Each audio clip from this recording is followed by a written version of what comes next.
Hello student, स्वागत है आपका। आज हम बात करेंगे अगर आपने इससे पहले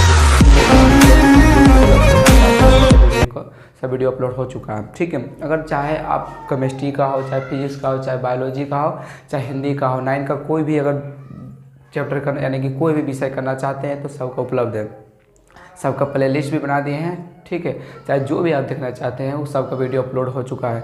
अब और सिर्फ बचा है मैथ और संस्कृत, वो भी हम वीडियो कुछ ही समय में डाल देंगे, ठीक है। तो आज देखिए बात करने वाला है पार्ट 8 यानी कि 8वां और चैप्टर 2 यानी 9 क्लास का, ठीक है। जीव विज्ञान यानी बायोलॉजी। तो देखिए इससे पहले एपिथेलिया यानी उपकला के बारे में मैंने देख लिया था आप लोगों के साथ। आज हम बात करने वाले हैं संयोजी ऊतक, जो कि काफ़ी अच्छी और काफ़ी बेहतरीन है। संयोजी ऊतक, कनेक्टिव टिश्यू। इस जो संयोजी ऊतक है ये क्या होता है, हमारे शरीर में जो ऊतक होता है ये जोड़ने का काम करता है, एक दूसरे से क्या करता है, जोड़ने का काम करता है। थोड़ा सा बैकग्राउंड में आवाज़ आता होगा, थोड़ा सा बगल में कुछ कार्यक्रम चल रहा है इसीलिए थोड़ा आवाज़ आता होगा, सॉरी, ठीक है। तो ये जो संयोजी ऊतक है ये कनेक्टिव टिश्यू, कनेक्टिव टिश्यू ये क्या होता है, जो शरीर को जोड़ने का काम करता है, एक दूसरे से क्या करता है, जोड़ने का कार्य करता है, ठीक है। और देखिए यह ऊतक मुख्य रूप से शरीर को जोड़कर रखता है तथा यांत्रिक सहारा प्रदान करता है, शरीर को एक निश्चित आकार भी देता है। ये क्या करता है, सबसे पहला काम तो ये क्या करता है, एक दूसरे से शरीर जो होता है जोड़ने का काम करता है। दूसरा क्या, यांत्रिक सहायता प्रदान करता है, मैकेनिकल सहायता यानी कि सपोर्ट करता है। और साथ साथ क्या करता है, यांत्रिक सहायता भी प्रदान करता है, साथ साथ क्या करता है, ये निश्चित आकार भी देता है। देखिए अगर इसका देखिए दो अगर संयोजी ऊतक में रखना है ज़्यादा करके इंपॉर्टेंट बात, ये क्या करता है, यांत्रिक सहायता प्रदान करता है। दूसरा क्या है, ये निश्चित आकार प्रदान करता है, ठीक है, निश्चित आकार प्रदान करता है। दूसरा क्या, शरीर को जोड़ने का काम करता है, ठीक है। 3 ठो इसमें इतना बड़ा खाली लग रहा है देखने में, लेकिन इतना बड़ा कुछ खास नहीं है, बस इस पर ध्यान देखना है। जो क्या करता है, जोड़ने का कार्य करता है। दूसरा क्या, निश्चित आकार प्रदान करता है। तीसरा क्या करता है, यांत्रिक सहायता प्रदान करता है। कौन, संयोजी ऊतक क्या, शरीर को, हम जो हमारे शरीर है, जंतु तक का जितना भी जंतु कोशिका का जितना भी शरीर है उसे क्या करता है, इतना कार्य करता है। यांत्रिक सहायता, निश्चित आकार, साथ साथ शरीर को जोड़ने का काम करता है। संयोजी मतलब यही हुआ, संयोजन मतलब जुटना, समझे। देखिए कनेक्टिव टिश्यू, आगे देखिए ये क्या है, विशेषता का बात करते हैं। तो विशेषता, इस ऊतक में कोशिका की संख्या कम होती है। बोलिएगा ऐसा कैसे हो सकता है, कोशिका तो बहुत सारा मिल के बना है, लेकिन इस ऊतक में कुछ होता है ऐसा। देखिए जैसे मान लीजिए कि ये क्या है, कोशिका है, ठीक है, कोशिका। तो इसमें क्या होता है, जो कोशिका और इसमें जो अंदर पाया जाता है सेल, यानी कि वो लंबी होती है, जो बड़ी मात्रा में होती है, ठीक है, बड़ी मात्रा में जो कोशिका होती है। इसी के कारण इसमें है ना, कोशिका की संख्या क्या होती है, कम होती है। बड़ी मात्रा में होगी तो कोशिका की संख्या, मान लीजिए एगो कोई बक्सा है, एक तो कोई बक्सा है, उसमें अगर बालू डालें तो बालू की संख्या कितना हो सकती है, बहुत सारा। अगर उसी में अगर बैलून डाले, अगर फुला के ये बॉल डालेंगे तो कितना कम हटेगा। कारण यही है, ठीक है, यही होता है, ठीक है, एग्जैक्ट। तो यही होता है जो बड़ी, क्योंकि वो संयोजी ऊतक जो होता है, इसके जो संयोजी ऊतक होता है यह है ना, कि काफ़ी बड़ा मात्रा में होता है, बड़ा होता है। इसीलिए क्या होता है, ये इसके ऊतक में कोशिकाओं की संख्या क्या होती है, कम होती है, ठीक है। इसको ऊतक में कोशिकाओं की संख्या क्या होती है, कम होती है। अब देखिए आगे क्या होता है, इन कोशिकाओं में अंतर कोशिकीय पदार्थ मैट्रिक्स बहुत अधिक मात्रा में होता है। जैसे कि देखिए ये जो कोशिका है, ठीक है, इसके अंदर भी जब बाकी पार्ट्स पाए जाते हैं, मान लीजिए एक कोशिका, जैसे कि ये कोशिका है, इसके अंदर जो मटेरियल भरा होता है, मटेरियल यही से इसी को कहते हैं मैट्रिक्स। क्या कहते हैं, जो कोशिका है इसके अंदर अंतर कोशिकीय पदार्थ जो इसके अंदर जो मैट्रिक्स पाया जाता है, इसी को कहते हैं उसका अंदर अंतर कोशिकीय पदार्थ, या कह सकते हैं उसे मैट्रिक्स भी कह सकते हैं। बहुत मात्रा में, अधिक मात्रा में भरा होता है, इसीलिए क्या होता है, ये यानी कि बड़ा तो होता है, साथ साथ ये क्या होता है, अधिक मात्रा में भरा होता है, इसीलिए क्या कहते हैं, अंतर कोशिकीय पदार्थ कह सकते हैं, क्योंकि अंदर में ही ना, इसलिए आंतरिक पदार्थ कहते हैं, या इससे दूसरा में मैंने क्या, मैट्रिक्स भी इसे कह सकते हैं। अब देखिए इससे आगे क्या है, ये बोला है कि मैट्रिक्स ठोस भी, तरल भी, कठोर तथा जेली जैसे धागेनुमा हो सकती है। जो ये दिख रहा है मैट्रिक्स, ये जैसे कि ये नहीं बस गोल दिखा दिया आपको फिगर में, ऐसे पार दिया छोटा सा, तो ये गोल ही ऐसा नहीं हो सकता। ये धागे नुमा भी हो सकता है, चाहे जेली जैसे रचना भी हो सकता है, चाहे कठोर भी हो सकता है, तरल भी इसकी हो सकती है रचना। ये नहीं कैसा, समझे, ये नहीं कि गोल, ये जैसे लंबी हो सकती है, पतली भी हो सकती है, अलग जैसे रचना है। और ये क्या होती है, जैसे धागे नुमा भी हो सकते हैं, धागे नुमा, क्योंकि हमारे शरीर है ना धागे जैसे रचना से मिलकर बना। देखिए हम आगे बात करेंगे कैसे, देखिए। तब मैट्रिक्स क्या होता है, जो इसके अंदर जो मैट्रिक्स पाया जाता है, इसमें जो तरल पदार्थ पाया जाता है वो ठोस भी हो सकता है। तरल ठोस मतलब ये नहीं कि बहुत कठोर, यानी कि जिस तरह फिजिक्स में बात किए थे उस तरह ठोस नहीं है, यानी केमिस्ट्री में वैसा नहीं। तो ये बोल रहे कि ठोस मतलब कुछ मात्रा में ठोस, तरल भी, कठोर और जेली जैसी धागे नुमा रचना भी हो सकती है। कौन, तो ये ऊतक, जो संयोजी ऊतक है। आगे देखिए ये क्या बोल रहा है कि ये आंतरिक अंगों के रिक्त स्थान में भरा होता है। आंतरिक अंगों मतलब यही हुआ, आंतरिक अंग तो यही हुआ ना, आंतरिक अंदर यानी कि अंदर कोशिका के अंदर जो आंतरिक हुआ, इसमें क्या होता है रिक्त स्थान में भरा होता है। जैसे कि देखिए मान लीजिए जैसे कि जो हड्डी है, ठीक है, देखिए बनाते हैं, ठीक है, ये जो हड्डी है जो दोनों में जैसे कि यहाँ तो जुड़ा हुआ है हड्डी, जो यहाँ जो होता है ना इसका जो संयोजी ऊतक जो कोशिका होता है, ये संयोजी ऊतक, इस समय क्या होता है एक दूसरे से भरा होता है। यही बोल रहा है कि जो देख बोल रहा है यही रक्त, सॉरी यहाँ पे देख रहे थे, सॉरी, या आंतरिक अंगों के रिक्त स्थान में, यानी आंतरिक जो अंगों होता है यानी कि हड्डी हुआ, ये हड्डी जो बीच में अंग में यहाँ पे क्या होता है ये भरा होता है, ठीक है। ये आंतरिक अंगों के रिक्त स्थान में भी क्या होता है ये भरा होता है। अब देखिए आगे, ये ये रक्त नलिका तथा तंत्रिका एवं अस्थि मज्जा में पाता है। ये रक्त नलिका जो नस होता है, जो हम लोगों का नस तो देखे होंगे ना आप, नस जो नस में यानी ब्लड जिसमें प्रेशर से काफ़ी ज़्यादा प्रेशर भी पार होता है, रक्त नलिका वहाँ भी संयोजी ऊतक पाया जाता है। साथ साथ तंत्रिका के बारे में हम जानते हैं, तंत्रिका बारे में हम तंत्रिका यानी न्यूरॉन, और साथ साथ अस्थि मज्जा मतलब यही हुआ जो हमारे रीढ़ का जो पीछे हड्डी है उसमें है ना अस्थि मज्जा भरा हुआ था, अस्थि मज्जा, ठीक है, उसी में भी ये संयोजी ऊतक उसमें भी पाया जाता है, अस्थि मज्जा में, साथ साथ तंत्रिका में, साथ साथ रक्त नलिका जो हमारी होती है यानी कि नस, उसमें भी ये संयोजी ऊतक क्या होता है पाया जाता है, यानी कि कनेक्टिव टिश्यू उसमें भी पाया जाता है। इसका विशेषता हो गया। अब देखते हैं कि ये कितने प्रकार के पाए जाते हैं, 3 प्रकार के पाए जाते हैं। संयोजी ऊतक कितने प्रकार के पाए जाते हैं, 3 प्रकार के, ठीक, और 3 प्रकार में भी अलग अलग प्रकार है, ठीक है। देखते हैं ज़्यादा डिफिकल्ट नहीं है, बस थोड़ा सा ध्यानपूर्वक आप देखेगा, जो भी खाली वर्ड को आप जहाँ लाइन दिए हैं जो मार्क किए हैं इस पर जोड़ देना है कि ये क्या करता है शरीर को जोड़ने का काम करता है। जैसे कि देखिए यहाँ संयोजी ऊतक क्या है, ये क्या करता है जोड़ने का काम करता है, दूसरा यांत्रिक सहायता प्रदान करता है, तीसरा में क्या करता है निश्चितता का यांत्रिक सहायता प्रदान, यांत्रिक शरीर को जोड़ने का काम करता है, तीसरा क्या करती है निश्चितता कार्य। संयोजी ऊतक खत्म, कुछ नहीं, ये मुख्य रूप से शरीर को जोड़ने का काम करता है, यांत्रिक सहायता प्रदान करता है और निश्चितता कर देता है, बस कुछ नहीं है, बस सिंपल सी। अब विशेषता का बात कीजिए, क्या कहते हैं कोशिका की, इसमें क्या है ऊतक, इस फिर से तो थोड़ा देख रहे हैं, इस ऊतक में कोशिका की संरचना क्या होती है, इसमें कम होती है, क्योंकि इसका जो कोशिका की जो संरचना होती है काफ़ी बड़ी बड़ी होती है, इसीलिए इसमें क्या होती है कोशिकाओं की संख्या कम होती है। इन कोशिकाओं में अंदर जो कोशिका उसमें मैट्रिक्स यानी कि अंदर कोशिकीय जो पदार्थ भरा होता है उसमें जिसे मैट्रिक्स भी कहते हैं, वो क्या होता है अत्यधिक मात्रा में, कि बहुत ज़्यादा मात्रा में भरा होता है, ठीक है। और क्या बोला जो मैट्रिक्स होता है ठोस तरल गैस या जलीय जैसे या धागे नुमा रचना भी होता है। जो मैट्रिक्स होता है जो अंदर कोशिकीय पदार्थ जो मैट्रिक्स पाया जाता है जो हमारे कोशिका में, उसमें यानी कि संयोजी ऊतक में, उसमें क्या होता है धागे नुमा भी हो सकता है, तरल भी हो सकता है, और ठोस भी और कठोर जैसे या जलीय जैसे रचना भी हो सकता है। और क्या बोल रहा है यह आंतरिक अंगों के रिक्त स्थानों में भरा, यानी कि आंतरिक अंगों जैसे यह मान लीजिए कि अंग है, ठीक है, चाहे ये हड्डी हो चाहे ये हड्डी का जोड़ हो, जहाँ जो भरा होता है ये भी संयोजी ऊतक या संयोजी ऊतक से ही भरा होता है। और देखिए ये रक्त नलिका में पाया जाता है, तंत्रिका ये अस्थि मज्जा जो हमारे रीढ़ की हड्डी में पाया जाता है, अस्थि मज्जा वहाँ भी, तंत्रिका होता है हमारे यहाँ यानी कि सर में यानी कि सिर में, और साथ साथ रक्त नलिका यानी नस में पाया जाता है। अब देखिए इसका प्रकार का बात है, ये 3 प्रकार का होता है। कितने प्रकार का संयोजी ऊतक, 3 प्रकार का। पहला है वास्तविक संयोजी ऊतक, दूसरा है तरल संयोजी ऊतक या संवहनी ऊतक, तीसरा क्या है कंकाल ऊतक। 3 प्रकार का होता है। कौन कौन? तो पहला है वास्तविक संयोजी ऊतक, दूसरा तरल ऊतक या संवहनी ऊतक, और तीसरा है कंकाल ऊतक। 3 प्रकार का पाया जाता है। अब 3 प्रकार जो पाया जाता है, हम पहले इस वास्तविक संयोजी ऊतक के बारे में देखेंगे, इसका जो प्रकार वो देखेंगे, इसके बाद पूरा देखने के बाद फिर इसके देखेंगे, इसके बारे में क्या तरल ऊतक या संवहनी ऊतक के बारे में, अगला देखेंगे कंकाल ऊतक के बारे में, ठीक है। चलिए हम आगे एक एक करके देखते हैं बारी बारी से, ठीक है। अब देखिए इससे आगे क्या है, पहला है वास्तविक संयोजी ऊतक, ठीक है। वास्तविक संयोजी ऊतक यानी कि पहला है वास्तविक संयोजी ऊतक। अब देखिए वास्तविक संयोजी ऊतक से कहते हैं यह सर्वाधिक मात्रा में पाए जाने वाला ऊतक है, यह विभिन्न ऊतकों से मिलकर, ये क्या होता है बहुत मात्रा में पाया जाता है, ये बहुत ऊतकों से मिलकर बना है। कौन वास्तविक संयोजी ऊतक होता है कि बहुत सारा ऊतकों से मिलकर बना है। कौन वास्तविक संयोजी ऊतक। इसमें भी देखिए अलग अलग प्रकार है। पहला एरियोलर, दूसरा है वसा संयोजी या एडिपोज, तीसरा है श्वेत तंतुमय ऊतक, चौथा है पीला तंतुमय ऊतक, पांचवा है जालवत संयोजी ऊतक, ठीक है।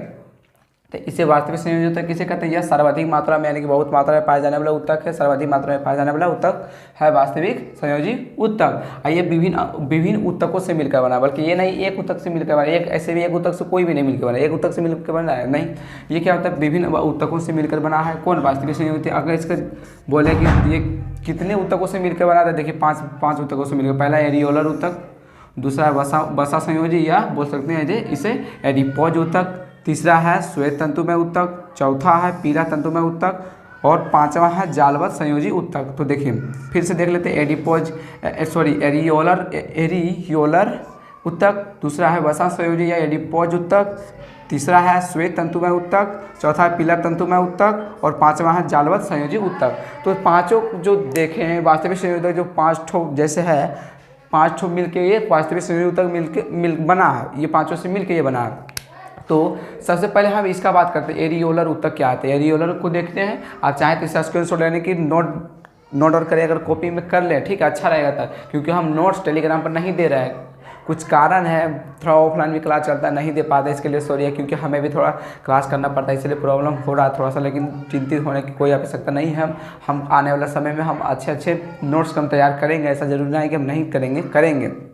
हमें भी अच्छा लगता है अगर आप कमेंट करते हैं, अगर हम भी कमेंट आपको पढ़ते हैं तो काफ़ी अच्छा लगता है कि हाँ हम चाहते हैं कि आपको नोट्स दें, आपको ज़्यादा मेहनत ना करें, लेकिन आप थोड़ा सा मेहनत कीजिए, नोट्स बनाने का खुद ही प्रयास कीजिए, ताकि आप भी थोड़ा सा रीड यानी कि मजबूती हो, ठीक है। तो प्रयास कीजिए आप ही थोड़ा नोट बनाने का, हम कुछ समय बाद हम डालेंगे नोट्स सभी का।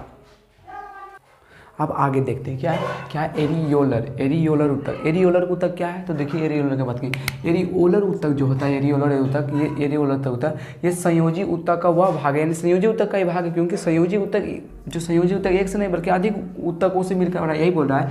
एरियोलर जो ऊतक होता है, एरियोलर संयोजी ऊतक का वह भाग जो एरियोलर संयोजी ऊतक का वह भाग जो मानव शरीर में सर्वाधिक मात्रा में पाया जाता है, इसे ये जो होता है एरियोलर जो होता है, जो मानव शरीर का जो ऊतक होता है, मानव शरीर का ऊतक, उसमें काफ़ी ज़्यादा में पाया जाता है। कौन था एरियोलर ऊतक जो होता है, ये काफ़ी मात्रा में पाया जाता है, ये संयोजी ऊतक में, ठीक है। संयोजी ऊतक मानव का शरीर है, ठीक है। तो देखिए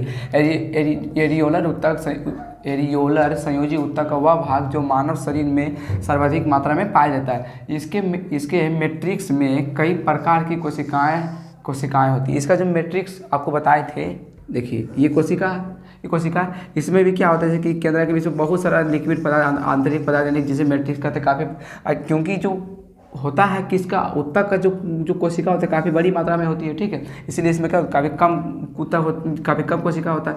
जो ऊतक में होता है इसमें क्या होता है, मैट्रिक्स भरा होता है, मैट्रिक्स काफ़ी मात्रा में भरी होती है।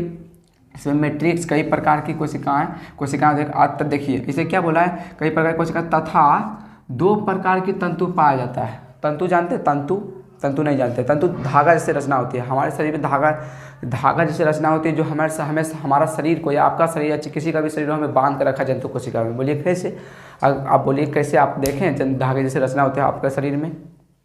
तो देखिए आप कभी मुर्गा या खस्सी या कोई भी मांस ऐसे तो खाते होंगे, कोई भी नहीं खाते हैं। अगर आप लोग खाते हैं तो देखिए, अगर आप देखें होंगे खाने के समय अगर लेग पीस हो चाहे कोई भी पीस हो, बड़ा जो पीस होता है, अगर हम किसी को जब टानते हैं तो क्या होता है, जब मान लीजिए जैसे कि ये कोई पीस है, ठीक है, पीस है, मान लीजिए कोई पीस है, अरे कुछ भी है यार, पीस है, जो पीस है, अगर हम इसे क्या करते हैं, मान लीजिए इतना काटे तो जो काटने तो क्या होता है, धागा जैसे दिख रही है, इस तरह रचना दिखती है लंबी जैसी।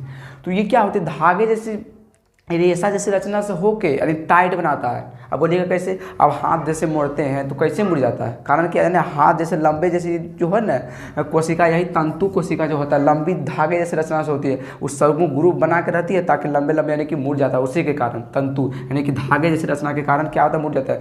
अगर आप देखे होंगे, अगर दांत में भी अगर कोई जैसे खाता है तो दांत में बच जाता है, वो क्या होता है, रेशे जैसे जो रचना होती है ना, रेशे जैसे रचना मुर्गा में वही बचता है, एग्जैक्ट वही, ठीक है। तो यही बोल रहा है कि तथा ये जो तंतु भी होता है, ये किस प्रकार का 2 प्रकार का होता है। ये तंतु है 2 प्रकार का, ये नहीं कि एक ही प्रकार का, 2 प्रकार का होता है, ठीक है। फिर से एक बार देख लेते क्या है कि एरियोलर संयोजी ऊतक का वह भाग जो मानव शरीर में सर्वाधिक मात्रा में पाया जाता है। इसमें जो मैट्रिक्स में कई प्रकार की कोशिकाएं होती है, जो मैट्रिक्स में उसमें भी कई प्रकार की कोशिकाएं होती है। आसार से इसका जो तंतु होता है 2 प्रकार की होती है, ठीक है। कितने प्रकार की, 2 प्रकार की होती है, ठीक है। आप देखिए इसका आगे, इसमें पाए जाने वाला कोशिका फाइब्रोब्लास्ट चपटी तथा शाखित होता है। देखिए इसमें है एक कोशिका पाया जाता है, पहला कोशिका, इसका जो रचना होता है, जैसे कि मान लीजिए इसका जो है ना, ये क्या होता है, जो बाहर से है ना, जैसे कि चपटी जैसा रचना होता है, चपटी जैसे, समझे, चपटी मतलब समझ दबाया गया, ये चपटी जैसा रचना होता है, चपटी यहाँ दबाया हुआ रचना होता है। कौन, जो जो एरियोलर में जो पहला कोशिका पाया जाता है उत्तक, उसमें है ना फाइब्रोब्लास्ट एक ऐसा कोशिका ऐसा है उत्तक जो क्या होता है चपटी होता है। क्या होता है? चपटी होता है। और ये शाखित क्या होता है? ये चपटी होता है। शाखित मतलब क्या होता है? शाखित मतलब यही होता है कि जैसे कि देखिए शाखित भी इससे रिलेटेड से हो सकता है, एक ही है, माने कि यहाँ से भी चपटी होता है, साथ साथ यहाँ से भी चपटी होता है, लेकिन अंदर से भी चपटा तथा नीचे से और ऊपर से भी दोनों चपटी होती है। कौन? तो ये फाइब्रोब्लास्ट पूछ सकता है कि एरियोलर में कौन सा ऐसा उत्तक है या कोशिका है जो कोशिका या उत्तक है जो कि क्या होती है? चपटी होती है या शाखित होती है। चपटी तथा शाखित दोनों होती है। तो कौन है? तो फाइब्रोब्लास्ट। कौन है? फाइब्रोब्लास्ट। अब देखिए इसका मुख्य कार्य तंतु बनाना। सबसे एरियोलर का मुख्य काम तंतु बनाना, वही रेशा जैसा रचना, धागा जैसा रचना बनाना। एरियोलर का मुख्य काम क्या है? मुख्य काम तंतु बनाना। मुख्य काम तंतु बनाना। मुख्य काम तंतु बनाना। मुख्य काम तंतु बनाना। एरियोलर का मुख्य काम क्या है? तो मुख्य काम है तंतु बनाना। तंतु आप समझ गए, धागे जैसी रचना होती है। अब देखे होंगे मुर्गा खाते होंगे तो देखे होंगे आप, चाहे मुर्गा चाहे कोई भी मीट मांस खाते होंगे तो देखे होंगे लंबी जैसी रचना होती है। देखिए जो हिस्टोसाइटस है, हिस्टोसाइटस ये क्या होता है? जीवाणु को खत्म करता है। हिस्टोसाइटस क्या है? जीवाणु को खत्म करता है। अब कोई भी वीडियो या मोटिवेशन का वीडियो अगर आप देखे होंगे तो क्या होता है कि हम अगर दवा खाते हैं, दवा खाने के बाद हम दवा से ठीक नहीं होते। दवा खाते हैं अगर हम सोचते हैं कि हाँ हम दवा खाएं, तब हम सोचते हैं दवा खाने के बाद हम सोचते हैं, तब हम कोई भी बीमारी से, जैसे कि कुछ हो गया या खांसी हो गया, चाहे सर्दी हो गया, चाहे बुखार हो गया, चाहे कोई भी वगैरह कुछ भी हो गया शरीर में, तो क्या अगर हम दवाई खाने के बाद क्या वीडियो में आप लोग देखे होंगे और हम भी देखे हैं, क्या होता है कि खाते हैं इसके बाद सोचने से ठीक हो जाता है। क्या ऐसा होता है कभी कभी, जिसे कि वो छोटा मोटा वो अलग, लेकिन साइंस ऐसा नहीं कहता। साइंस ये नहीं कहता। अब बोलिए अगर ऐसा होता तो क्या मान लीजिए कि दवाई कोई भी जैसे दवाई खा लेते, अगर सोच लेते, एगो मान लीजिए कोई पागल आदमी तो उसको मान लीजिए कोई भी दवा खिला दीजिए, बोलिए कि आप सोचिए ठीक हो गए, तो बता सकता है उसको, यानी कि उसको जांच करने तो डॉक्टर के पास जाना होगा। ऐसा नहीं होता। ठीक है, तो ये जैसे तो होता क्या है, जो ये जो हिस्टोसाइटस क्या होता है? हिस्टोसाइटस जैसे कि जैसा कि मान लीजिए कि हमारे शरीर में ऐसा भी जो हिस्टोसाइटस है जीवाणु को खत्म करता है। इसका कारण यह है कि मान लीजिए कि हमारे शरीर में कुछ हो गया है, चाहे बुखार लग गया, चाहे सर्दी, कुछ भी हो गया शरीर में, तो इस जब होता है तो हम बहुत ऐसा, हम लोगों को एक्सरसाइज करना चाहते हैं, हम लोग एक्सरसाइज नहीं करते हैं। एक्सरसाइज नहीं करने का हमारा शरीर क्या होता है? कोढ़िया हो जाता है। कोढ़िया मतलब समझ लें, मतलब कि आजकल आलस हो जाता है, यानी कि उतना काम नहीं करना चाहते, बस शांति यानी आलस ज़्यादा करते हैं। तो सुबह में बहुत लोग उठ नहीं पाता। कारण क्या है कि वो सोचता है कि हाँ क्यों उठेंगे, यानी आलस यानी कि आजकल ज़्यादा होता है, कोढ़िया जैसा हो जाता है। ठीक है, तो यही होता है। देखिए वो हो जाता है तो उससे क्या होता है? एक्सरसाइज नहीं करता। एक्सरसाइज नहीं होने के कारण बहुत सारा हमें बीमारी भी हो सकता है, होता भी है। तो हमें एक्सरसाइज करना चाहिए ताकि हमारा जो हिस्टोसाइटस होता है क्या होता है? जागृत होता है। होने के बाद क्या होता है? ये हमेशा चलते बुलते रहता है, चलते बुलते हमारे शरीर में चलते बुलता है। यह ऐसा है एजेंट हिस्टोसाइटस। ये क्या करता है हिस्टोसाइटस? देखिए तो हम मान लीजिए कि हम बहुत मान कि हमारा शरीर कोढ़िया हो गया है, हम एक्सरसाइज नहीं करते हैं। ठीक है, हो गया नहीं, बल्कि एग्जांपल के बता रहा है, आपका शरीर चाहे किसी का, हम एक्सरसाइज सुबह उठकर नहीं करते हैं, या बहुत लोग जैसे घर में रहता है। ठीक है, तो होता क्या है कि अगर नहीं कर देता, हमें मान लीजिए कि हमें बुखार लगने के बाद क्या होता है? जो हम गोली खाते हैं, कोई भी गोली है, कैप्सूल है, कोई दवा लेते हैं, दवाई लेने के बाद ये क्या करता है? दवाई मान लीजिए कि हम दवाई खाने के बाद ये कि घुल के कहाँ जाता है? हिस्टोसाइटस के पास। ये क्या होता है? सुत गया। बोलिए कैसे? कि हम भी अगर एक्सरसाइज नहीं करेंगे, कुछ नहीं करेंगे, तो ये क्या सोचेगा? हिस्टोसाइटस अगर मालिक ही कुछ नहीं बोल रहा, मालिक ही कुछ नहीं कर रहा, तो हम क्या कर सकते हैं कि अगर मालिक को कोई प्रॉब्लम में ना है तो हिस्टोसाइटस बोलेगा कि हम क्या कर सकते हैं। तो यही होता है, अगर हम दवाई खाते हैं, अगर कुछ होता है, दवाई खाने इसके पास जाता है, हिस्टोसाइटस के पास, बोलता है कि तुम्हारे शरीर पर हमला हुआ, कोई कीटाणु, कोई वायरस, कोई वगैरह कुछ घुस गया, जाओ उसे मारो। तो ये फटाक लेके डंडा लेके रेडी रहता है, आ जाता है जीवाणु को मारेगा, आओ तुमको मारते हैं। ठीक है, यही करता है हिस्टोसाइटस, यानी जीवाणु को खत्म करता है। आप फिल्म मूवी में देखते होंगे क्या, एगो लंबी जैसे एगो कोई डंडा होता है, उसमें कांटे चारों तरफ भोंका होता है, जो लंबी जैसी होती है, और काफ़ी कांटे जैसे कि आओ तुम्हें हम भोंकते हैं, यानी कि रेडी रहता है। ठीक है, यही कौन? हिस्टोसाइटस। ये जीवाणु को क्या करता है? खत्म करता है। जीवाणु वायरस जो भी वगैरह घुस जाता है। और भी हम देखिए आगे हम इसके बारे में देखेंगे, 2-3 है और भी, क्योंकि हिस्टोसाइटस जो भी और एंटीबॉडी का निर्माण करते हैं, जो अभी हम तुरंत 1 मिनट में देखते हैं। तो आप इस चाहते हैं तो स्क्रीनशॉट ले लीजिए, नोट डाउन कॉपी में कर ही लीजिए। ठीक है, तो एरियोलर का ये हो गया है। ठीक है, अब हम आगे इससे देखते हैं। अब इससे आगे देखिए क्या एरियोलर का कुछ और है। देखो पहला है हिस्टोसाइटस, और है प्लाज्मा कोशिका, तीसरा है मास्ट कोशिका, और देखिए एक ठो तंतु जो भी होता है, बताए थे 2 ठो होता है। पहला है श्वेत तंतु, दूसरा है पीला तंतु, दोनों का अलग अलग काम है। ये देखिए बताते हैं। सबसे पहले ये जो हिस्टोसाइटस तो बता देते कि जीवाणु को खत्म करता है कि अगर कोई गोली खाते हैं, गोली कोई भी खाने के बाद हमारा शरीर अगर अस्कतिया जाता है, यानी कि अगर हमारे आलस हो जाता है अगर एक्सरसाइज नहीं करते हैं तो क्या होता है, ये जो दिख रहा है सॉरी हिस्टोसाइटस, हम जब कोई भी गोली खाते हैं जाकर हिस्टोसाइटस पर घुल के इसके पास जाता है, बोलता है कि रेडी हो जाओ, कोई जीवाणु आ रहा है हमारे शरीर पर अटैक कर रहा है कि तो रेडी करने के लिए तैयार होता है ये हिस्टोसाइटस। अब देखिए प्लाज्मा कोशिका है, ये क्या करता है जानते हैं, एंटीबॉडी का निर्माण करता है। एंटीबॉडी का निर्माण मतलब समझे, देखिए एंटीबॉडी का निर्माण मतलब क्या हुआ कि एंटीबॉडी मतलब समझते हैं एंटीबॉडी। तो देखिए मान लीजिए कि ये जो प्लाज्मा कोशिका एंटीबॉडी का, मान लीजिए कि ये कोई जीव है, ये कोई भी जीव है, ये हम पर यानी इसका ये 5 न्यूटन का बल लगा, इसके पास 5 न्यूटन का बल है, ठीक है। अब मान लीजिए हमारा जो शरीर है, ठीक है, हमारा शरीर है,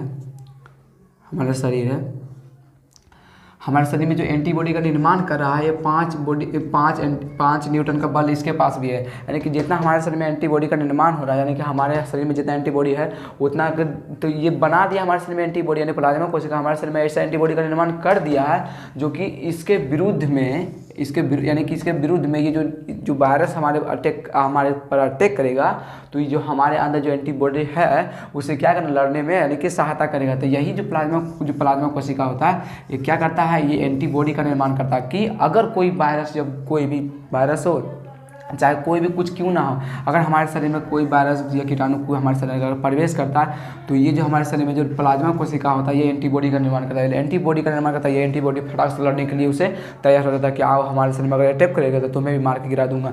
तो यही प्लाज्मा भी था, क्या करता है, एंटीबॉडी करता है। अगर पूछ देखिए प्लाज्मा कोशिका क्या चीज़ का निर्माण करता है, जैसे कि हमारे शरीर में कोई प्रवेश, अगर कोई जीव कुछ भी चाहे वायरस हो चाहे कीटाणु को प्रवेश करता है, तो कौन सा ऐसा हमारे शरीर में बॉडी है जो कि उससे विरुद्ध करने उसके विरुद्ध लड़ने के लिए तैयार रहता है, वो एंटीबॉडी है। प्लाज्मा कोशिका क्या चीज़ का निर्माण करती है, तो एंटीबॉडी का निर्माण करती है, ठीक है, एंटीबॉडी का निर्माण करता है। अब देखिए इससे आगे क्या है, मास्टर कोशिका क्या होता है, ये देखिए मास्टर कोशिका क्या है, या रक्त नलिका को सुरक्षित करता है तथा देखिए पहले मास्टर कोशिका है का, हमारा जो शरीर है, आप जानते हैं शरीर, आपका भी शरीर है, जो आप देखते होंगे नस यानी कि पाइप, देखते हैं पाइप, अगर आप सोचें कि जो हमारा पाइप 180 से फास्ट चलता है, यानी कि हमारा जो ब्लड इतना फास्ट चलता है कि सोचिए मत, क्योंकि ब्लड है ना काफ़ी मात्रा में यानी कि दौड़ते रहता है, क्योंकि हमारे शरीर में ज़्यादा यानी कि चलने वाला गति हमेशा करते रहता है।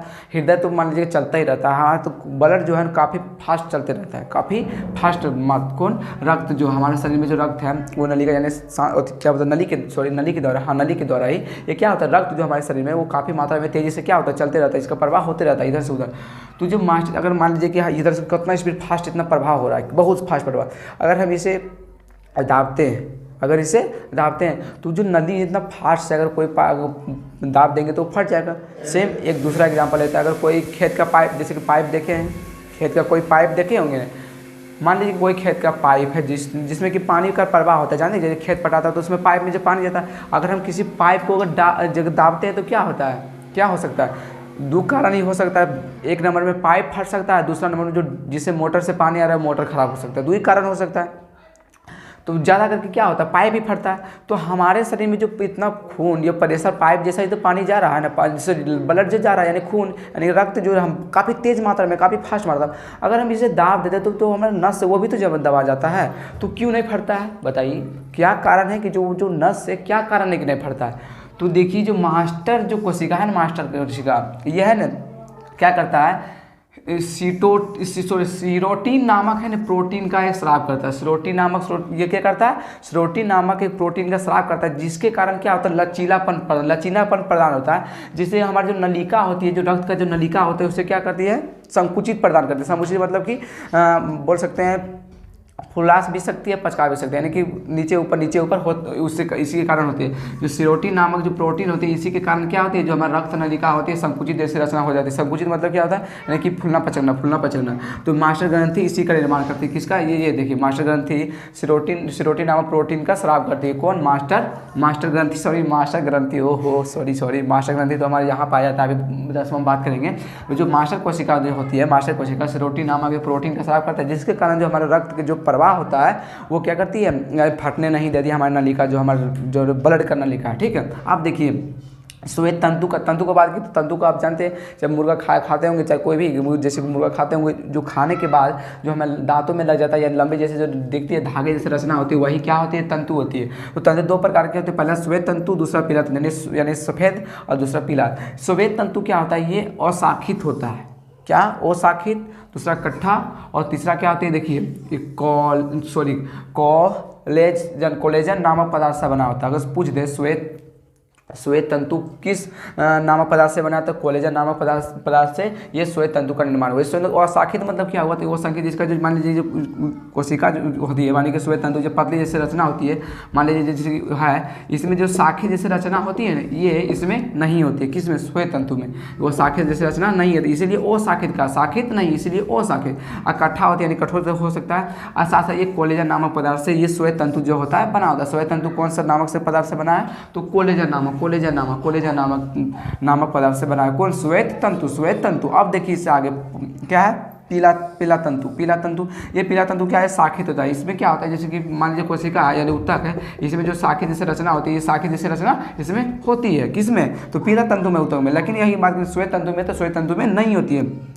इसमें जो शाखित जैसी रचना इसमें होती है, और साथ साथ इसमें लचीला होती है। ये क्या करती है, श्वेत तंतु हमारे शरीर में, जब मान लीजिए ये हाथ है श्वेत तंतु, तो हमारे शरीर में जो लचीले जैसे प्रदान करता है, तो यही करता है, यानी कि जो पीला तंतु में होता है ये लचीला होता है, जिसके कारण हम लचीला यानी कि कर सकते हैं कोई भी।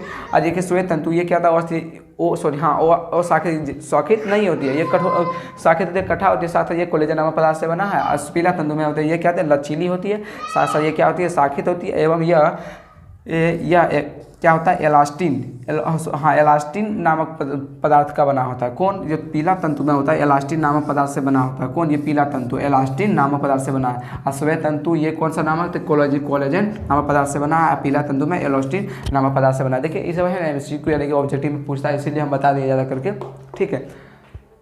तो आप इससे स्क्रीनशॉट ले लीजिए। अब देखिए हम ज़्यादा वीडियो लंबा बनाना नहीं चाहते, हम अगला वीडियो में हम इससे आगे बात करेंगे, ठीक है। तो आप चाहे तो स्क्रीनशॉट ले लीजिए, ताकि आप लोगों को नोट्स बनाने में काफ़ी सहायता मिले और काफ़ी मजबूत होंगे, ठीक है। तो इतना ही रहने देते हैं, तब तक के लिए जय हिंद, जय भारत।